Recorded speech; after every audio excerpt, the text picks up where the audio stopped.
Kryetaria e Gjakovës, përfaqësues të Karitasit të Kosovës dhe Karitasit të Zvicrës, bën inaugurimin e qendrës së komuniteteve në lagjen Ali Ibra ish Kolonia. Me këtë rast e para Gjakovës ka thënë se është e vështirë të preken të gjitha jetët e qytetarëve, e sidomos të atyre të komuniteteve duke ditur gjendjen e tyre. Pasi që qendra ishte dëmtuar vazhdimisht, objekti, inventari, ishte i domosdoshëm një renovim dhe rekonstruim i përgjithshëm.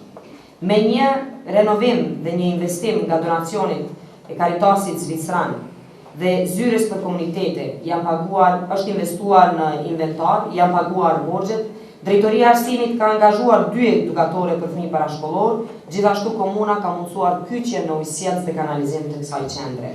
Sot ne shohim realizimin e një ëndre, thanë përfaqësues të Karitasit të Kosovës dhe Zvicrës.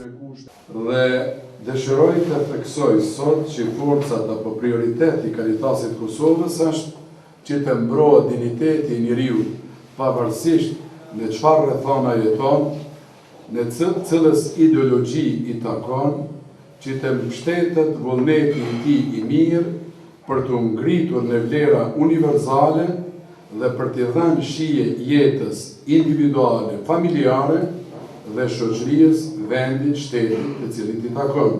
Suksesi kësaj qendre ka të bëjë edhe me partneritetet e domosdoshme. Këtu ishte partneriteti dhe bashkëpunimi i mirëfillt me komunën e Gjakovës, e cila jo vetëm këtë qendër e transformoi, po e transformoi edhe lagjen e Tansi.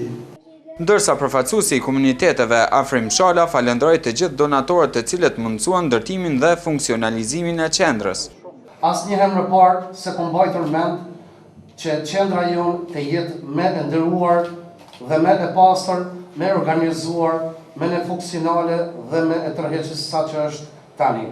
Me këtë rast, kryetaria e Gjakovës, si dhe shefi i zyres së Karitasit Zvicran, përuruan rrugët të shtëpive të fazës së parë dhe të dytë.